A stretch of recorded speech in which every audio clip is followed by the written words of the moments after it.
Hello everyone and welcome back to Let's Play Super Mario 64. This is ShadowMario41. I totally forgot that we have still more of Dire Docks. I finished up the hardest objective, so I was like, oh, I'm done with this. No, we still have a lot more to do in Dire Docks, so let's get right back into this.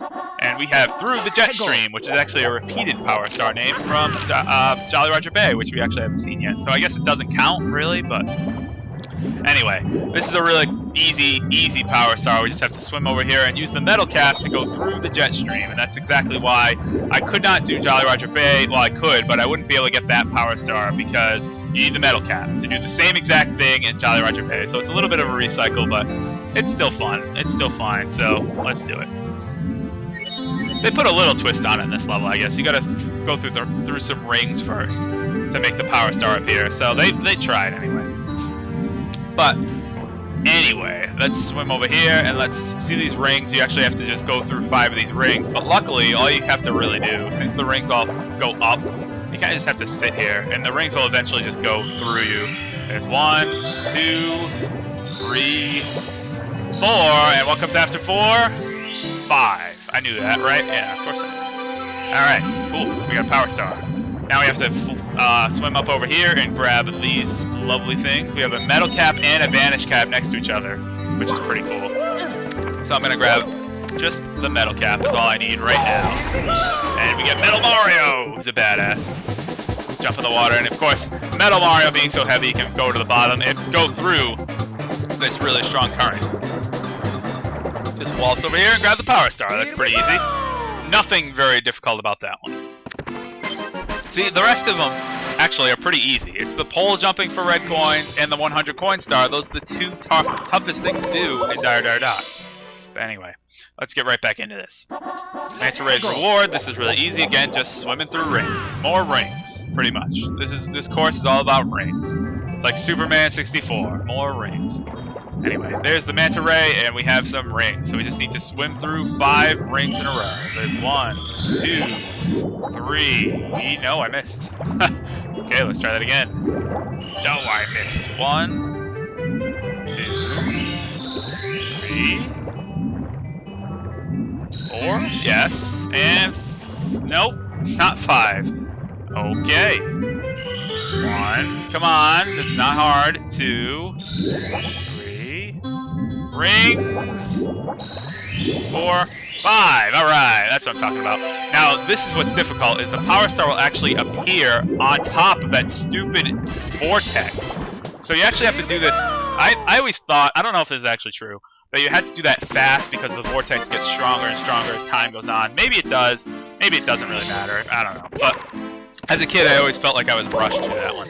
But in any case, let's go back in here and let's go to collect the caps, which is quite possibly the coolest Power Star in the game. Why? Because it is one of the most creative Power Stars in the game. You know how we have the metal cap and the vanish cap directly next to each other? Well, we actually need to combine their powers, use both of them, and form, not Captain Planet, but form Vanish Metal Mario, but it's some cool Mario form that can walk through walls and walk underwater, and we can actually use that combination to get a Power Star. I thought that was so cool, and I was like, this is the best thing ever. So, we get to experience it once again, and then we'll pretty much be done with Dire Docks. This is it. One of the tougher courses in the game now taken care of, which is good. So we gotta go all the way over here to this platform. I know it kind of takes a little while to get there, but where are we? Where's the platform with the caps? Is it straight ahead? It is straight ahead. I don't need the rings. Here we go. So I gotta get Vanish. Well, you can get them in any order you want, but it's easier to get Vanish first, so you can just walk through that wall and then get Metal. So here we go. Vanish cap. Nice. And Metal cap. So we become Vanish Metal Mario. How cool is this? This is the coolest thing.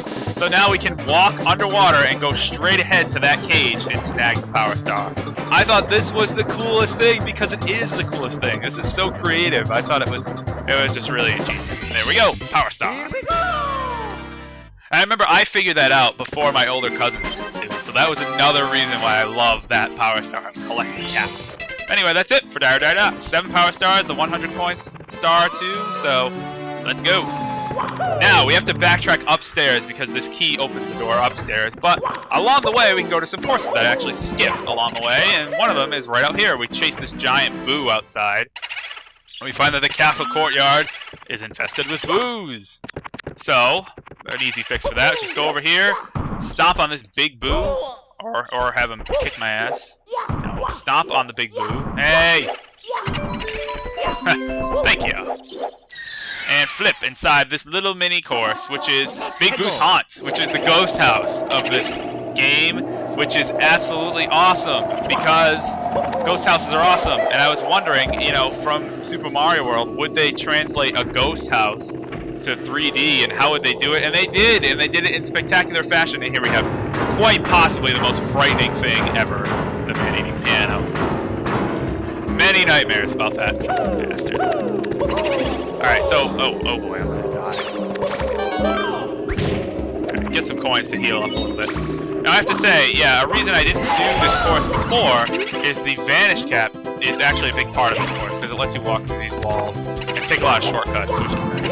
And you actually need it for some power stars, so here we go. And of course, every time you kill a boo, it says, "Ghost, don't die. Can you get out of here alive?"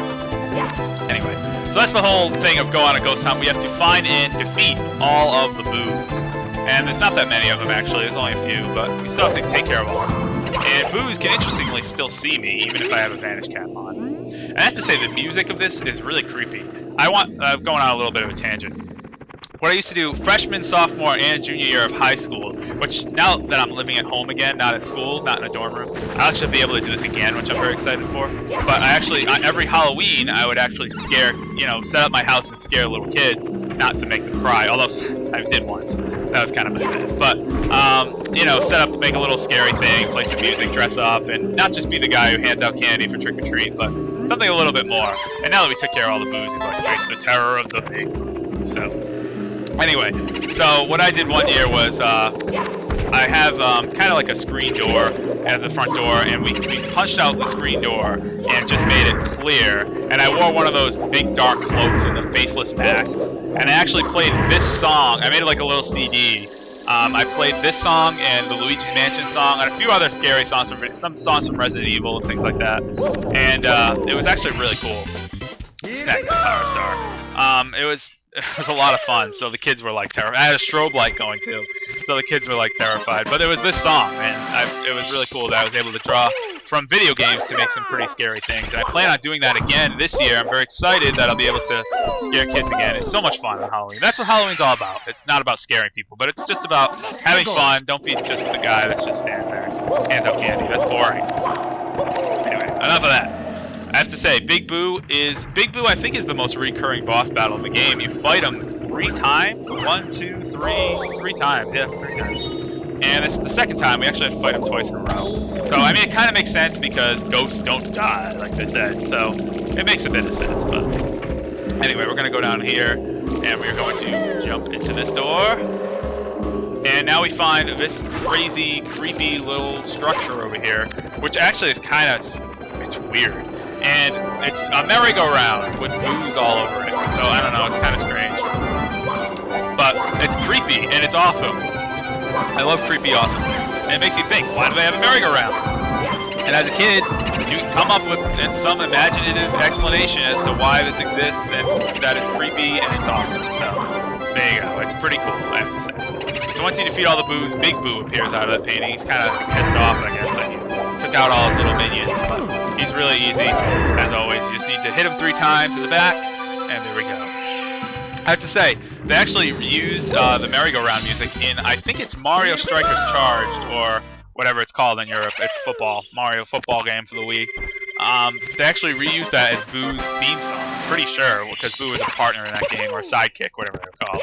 But anyway, all that aside, let's go back inside. Big Boo's Haunt.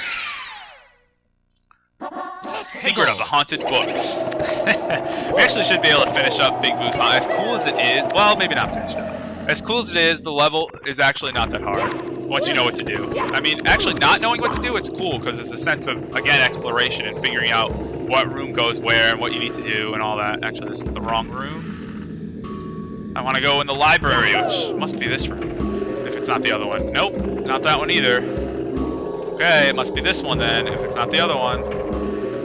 Okay, good. So we gotta walk through the library, watch out for all these little books flying out at us, which which I thought was a pretty cool touch. And we have this little combination puzzle, which is not difficult. It's just center, right, left, and that will unlock the little, play a little jingle, and unlock the secret of the haunted books. As we go in here and grab another power star. Very cool, very cool. I don't really have a conversation topic for this video, if you're wondering. I kind of just wanted to get through. I wanted to focus more on the game and talk about Big Boo's Haunt and how it's an awesome. Actually, okay, I'll pitch this question to you guys. Back to Super Mario 64. What is your favorite course in Super Mario 64 and why? That's actually a very good question. My favorite course is actually one we haven't gotten to yet, even though it's a difficult course and really tough. Oh, this will be the 100 coin star. So let me start out in the basement because we're doing 8 rank coins. We have to seek the 8 rank coins, not just find them. We have to seek them. So anyway, we gotta first take care of these Mr. Eyes. Again, another staple enemy in the Mario series after this. Giant eyeballs. You just gotta run around them and they get dizzy, and then they go. There we go. And we got a blue coin from pretty much everything we defeat in this level. So this makes 100 coins. Actually, this is probably the easiest 100 coin level, I have to say. But my favorite course is actually Tick-Tock Clock. Why? It's a tough level. It's the 14th course out of 15, so it's pretty difficult. But I just think it's fun. It's everything that Mario is all about. Just fun platforming, great music, you know, a clock level that's so cool. I think it's a really fun level. Again, it's not really so much exploration as it is just jumping up a giant clock. But I love that level. This one is probably an honorable mention though. This one's pretty close behind. I really do like Tick-Tock Clock though. We don't really need to fight Big Boo. I just wanted your coins. 30 of them to be exact. And now we can leave again. I don't know if there's actually, there probably are enough coins that we don't even need to go down. It makes it a little easier. All of the 8 red coins are up in the main mansion. But Tick-Tock Clock's my favorite course in Super Mario 64. I gotta give also props to Tall Mountain. We haven't gotten to that one yet either. We're getting to some good levels coming up. I'm giving you some previews, but Tall Mountain is probably a close second for me. For one specific reason, and anyone who's played it probably knows what that reason is. So I'll save that for a little bit later. Anyway, so that's a close second for me. What about you guys? I'm curious as to what you think. What is your favorite course in Super Mario 64, and why? Because everyone has to have played Mario 64. That's the thing about doing this game, you know? As a Let's Play, or just playing in general, you don't really have to be like, oh, this is how you jump. This is, you know, this is a box. It has coins inside of it. Like, everyone knows what Mario 64 is all about, and what Mario games are about in general. So you don't need to really be, you know, baby. So that's what's fun. That's why I'm able to talk about some cool things and give my opinions on certain issues, you know, gamer topics and all that, which is why I like it. So, and not to mention Mario 64 is one of my favorite games. So that kind of helps out the cost. I forget if there's any coins in these blocks over here. Let's find out. Oh, there are. More coins. It makes it even easier. We haven't even entered the giant mansion yet. We already have 65, and there's actually a bouncing box over here. We can get even more. I always thought we can use this bouncing box to get to the roof of that thing. I'm gonna try again. I don't know if it actually bounces high enough. Oh, it does, but now you just slide. Where are my coins? Making it rain. I got 1. The rest just stay up there. I don't know. Maybe I got 2. And the rest are kind of stuck. That's alright. I don't need them. Well, 67 coins before even entering the giant mansion is pretty good. Like, this is why it's the easiest coin star, because it's so easy. There's so many coins available. I mean, it's kind of ridiculous. Alright, Manny, this is scary. This is some scary shit, I gotta say. Oh, sorry, filming. Try not to swear. Scary stuff. But anyway, we have some books. Each book drops a blue coin, so we're just rolling in the dough today. Rolling in the dough. Is there another book over here? No. But more red coins. That's good. Get off the thing. Alright, back outside.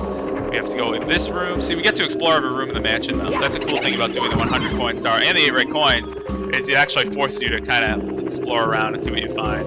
So you can find some pretty cool stuff in here, too. Alright, get rid of the Mr. Eye. See, we haven't even gone to the second floor. Already almost done with the 100 coin star. I'm actually just going to see how many coins I got. I think I left behind 3 coins from that bouncing box. So so you can take my coin total and subtract 3, and that's how many coins you can get, I guess, in Big Boo's Haunt. Or an add 3. Add 3 to my coin total, because I missed it. Sorry, math major talking. Anyway, alright, it's another red coin over here. There's 4 red coins on the bottom area and 4 red coins on top. That's already 100 coins. Haven't even gone to the top yet. So there we go. There's Power Star. Nice, 63. The next Power Star is going to be Power Star 64, which is pretty cool for a Nintendo 64, of course. So let's go back up the stairs. Up the stairs. Here we go. Let's see what's over here. Over here we have nothing. Just a big empty balcony. Isn't that lovely? This is the haunted library. There's no coins actually in here, so we don't really need to be in there. Let's see what's over here. Ah, yes, another red coin up here on this little grate area. Kind of weird. Okay, we got 3 almost pointless rooms. Let's see what's in here. Here's another giant Mr. I. Oh, and I should mention, an area we're not even going to see this mansion. This mansion has a 3rd floor. And there's a blue coin switch up there with even more coins. There's 20 more coins up there. So it's kind of ridiculous. There's no excuse that you should not be able to get 100 coins at this level. It's the easiest 100 coin star. It's already 111 coins. Let's go this way. Let's go in here. And we got more books with more coins. There's 1 there and 1 there. 10 more coins. There's 20 more up there at least. I think there's even more than that. Because there's some more coins on the roof I think we can get. But anyway, once we get that, we get a nice zoomed view of the bookshelf. Look, it's a bookshelf. There's coins over there. Anyway. Or there's a star over there. But let's go out here. And let's grab this Power Star. Very nice. Alright. Well, that's it for this episode of Super Mario 64. This is ShadowMario41. Next time, we're going to finish up Big Boo's Haunt and get right into Jolly Roger Bay, which we also skipped. Look at that, 123 coins, and I could have gotten so much. I probably could have hit 150, to be honest. But in any case, I'll see you guys next time for more Super Mario 64. Don't think you can sneak up on me, bastard. Ciao.